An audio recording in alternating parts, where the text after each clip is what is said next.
আর এদিকে ফের মালদায় ব্যাংক ডাকাতির চেষ্টা। দেখুন সেই ছবি, সিসিটিভি ফুটেজ থেকে পাওয়া সেই ভয়াবহ ছবি। দেখুন, গভীর রাতে একদল দুষ্কৃতী রীতিমতো বন্দুক হাতে দাপিয়ে বেড়াচ্ছে বিভিন্ন এলাকায়। শূন্যে একাধিক রাউন্ড গুলি চালিয়ে ব্যাংকের শাখায় ডাকাতির চেষ্টা। মালদার কোথাকার ঘটনা জানাবো, পুরো বিষয়ে নজর রাখুন। একাধিক রাউন্ড গুলি চালিয়ে ব্যাংকের শাখায় ডাকাতির চেষ্টা। দেখুন সেই ছবি সবুজ বার্তা নিউজে। মালদার ভূতনি থানার হরচন্দ্রপুর এলাকায় গভীর রাতে একদল দুষ্কৃতীর ডাকাতির চেষ্টা। হাতে বন্দুক নিয়ে 11 রাউন্ড গুলি চালিয়ে দাপিয়ে বেড়া এলাকায়। ওই এলাকায় অবস্থিত রয়েছে একটি রাষ্ট্র ব্যাংকের শাখা, পাশাপাশি রয়েছে জুয়েলারির দোকান। আর সেগুলোতেই ডাকাতির ছক ছিল বলে প্রাথমিকভাবে মনে করছে পুলিশ। তবে পুলিশের তৎপরতায় বিফলে ডাকাতির চেষ্টা। পুলিশের হাতে বিপুল পরিমাণ আগ্নেয়াস্ত্র ও গুলি। ঘটনা ঘিরে আতঙ্কের পরিবেশ এলাকা জুড়ে। ব্যুরো রিপোর্ট, সবুজ বার্তা নিউজ। গত রাত্রে ব্রেকটার সময় আমরা ঢুকছি, শুনতে পেলাম যে আওয়াজ হলো, কিসের জোরে আওয়াজ হলো, গ্রিন আওয়াজ হলো, আওয়াজ হলো রাস্তাতে। আমরা সবাই উঠলাম, ছাদে উঠলাম। ছাদে দেখলাম, দেখতে পেলাম 6-7 জনকে বন্দুক নিয়ে আছে হাতে, ঠিক আছে। তো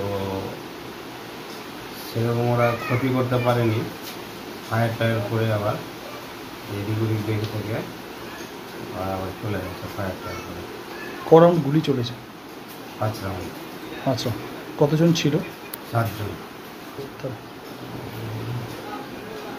মুখে গামছা বাঁধা ছিল আর কালো ড্রেস পরেছিল। কী ছিল তারা? এটা তো আমরা বুঝতে পারছি না, এখন সব আতঙ্কে আছি। কী করতে এসছিল না এসছিল এখনও বুঝতে পারছি না সঠিকভাবে। দোকান রয়েছে? আমি সোনার দোকান থেকে। কত পুরনো দোকান এটা? কত? 100 বছর প্লাস। আমরা হ্যাঁ, আমার সামনে ব্যাংক। কোন ব্যাংক? Punjab national bank. কী মনে করছেন, ডাকাতির উদ্দেশ্যে এসেছিল তারা? অবশ্যই ডাকাতির উদ্দেশ্যে এসছে ওরা। হাতে বন্দুক নিয়ে তো এমনি ঘুরতে আসবে না মানুষ, ডাকাতির উদ্দেশ্য নিয়ে এসছে। স্থানীয় পুলিশ, মানে ব্যাংকের সামনে পুলিশ ছিল, ঘুমিয়েছিল, ওরাও দেখতে পেয়েছিল। হঠাৎ উঠে থানাতে ফোন করেছে, আমিও থানাতে ফোন করেছি। দুদিক থেকে গাড়ি এসে হয়তো ওই জন্যই পারেনি করতে। কেউ কি ধরা পড়েছে? তো শুনতে পাইনি সেরকম। এই যে আপনারা সবাই গ্রামবাসী সবাই আতঙ্কে আছে। দুষ্কৃতি আমাদের তো বিহার সংলগ্ন জায়গা, নদীর উপরেই তো বিহার, ঝাড়খণ্ড। তো সঠিক বলা যাবে না কোথায় থেকে কোথাকার লোক হতে পারে। বাইকে করে। আচ্ছা, পুলিশের কাছে আমাদের জানাচ্ছি যে আমরা যেন সুরক্ষিতভাবে বিজনেস করতে পারি, ভালোভাবে থাকতে পারি, এটাই আবেদন করবো।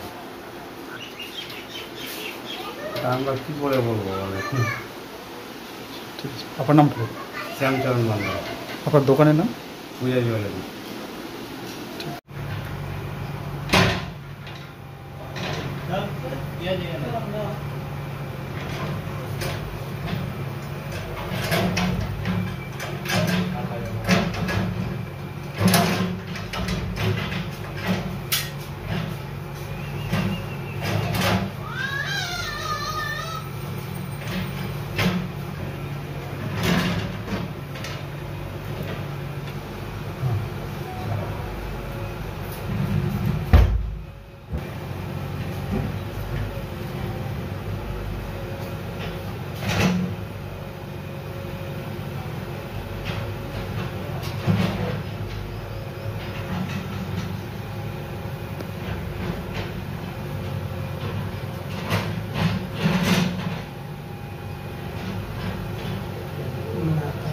No,